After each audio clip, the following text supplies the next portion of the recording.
I never expected my life to change because of a simple Instagram notification. It was a typical Tuesday evening in March when my phone buzzed while I was preparing dinner. Our daughter Sarah had just posted a new photo from her college volleyball game, and as I went to like it, Instagram suggested some accounts I might want to follow. That's when I saw his face, my husband David's face, on an account I didn't recognize. At first, I thought it was a mistake. David had always claimed he wasn't interested in social media beyond his basic professional LinkedIn profile. For 15 years of marriage, he'd teased me about my own social media use, calling it a waste of time. Yet there he was, smiling back at me from a profile picture that I'd never seen before. My hands trembled as I clicked on the account. It was private, but the profile picture was recent. I recognized the blue shirt he'd bought during our anniversary trip to Hawaii last summer. The account name was David Adventures, and the bio read, "Living life to the fullest, travel enthusiast.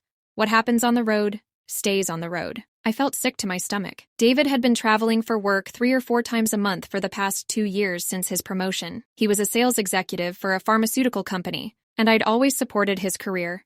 Even when it meant spending many nights alone, he would video call every evening, telling me about his meetings, complaining about delayed flights, and asking about my day. Everything seemed normal. I created a fake account that evening, using a random name and stock photo. My heart was pounding as I sent the follow request. Hours passed, and I couldn't sleep. Around midnight, my phone lit up. The request had been accepted. What I found shattered my world into a million pieces. There were hundreds of photos spanning the last 2 years. David at rooftop bars, on boats, at beach parties, always surrounded by people I'd never seen before. But what broke me were the pictures with her. A woman named Rebecca appeared in countless photos, always close to David, always touching him in some way. Their poses grew more intimate as I scrolled through the timeline. Comments like, "Another perfect weekend with my travel partner," and "When work becomes pleasure," felt like daggers to my heart. I recognized the hotels from his business trips.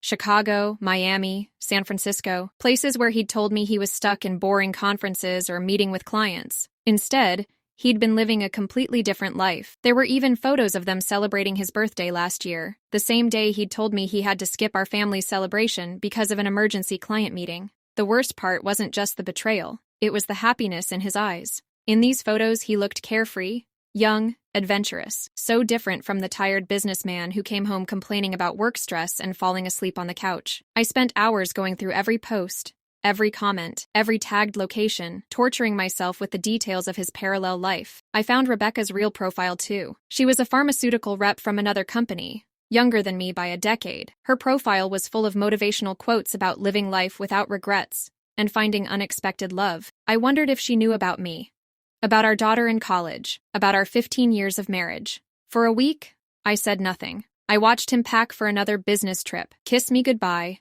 and promised to call every night. I logged into the secret account and watched their story updates appear. Drinks at a rooftop bar in Boston, a sunset walk along the harbor, dinner at an expensive restaurant. Each notification felt like a fresh wound. I spent that week gathering evidence, taking screenshots, saving photos. I contacted a lawyer.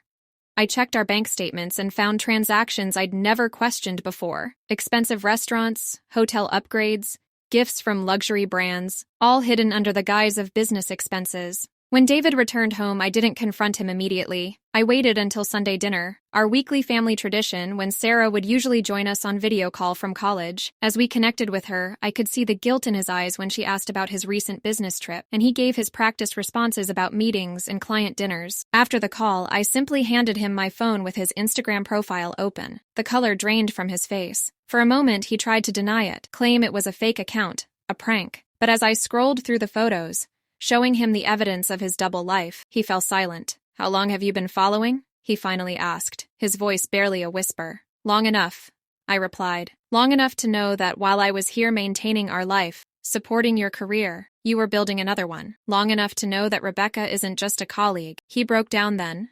Not with remorse, I realized, but with relief. The weight of his deception had been heavy, and in some twisted way, he was glad it was over. He confessed everything.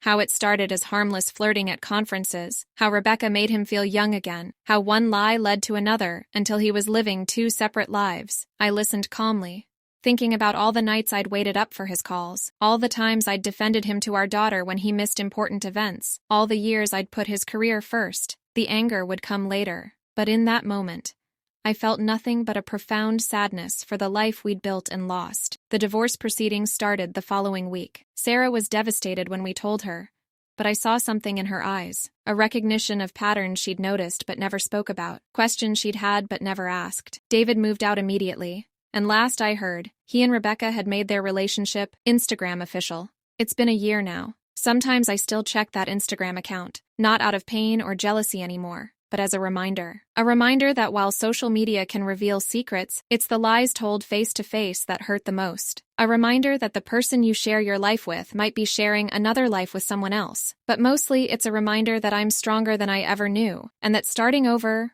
while terrifying, can be an adventure of its own. I've started my own Instagram account now, documenting my journey of healing and rediscovery. And unlike David's carefully curated fake life, every post, every smile, every moment is real. Because if this experience has taught me anything, it's that living an authentic life, even through pain, is better than living a perfect lie.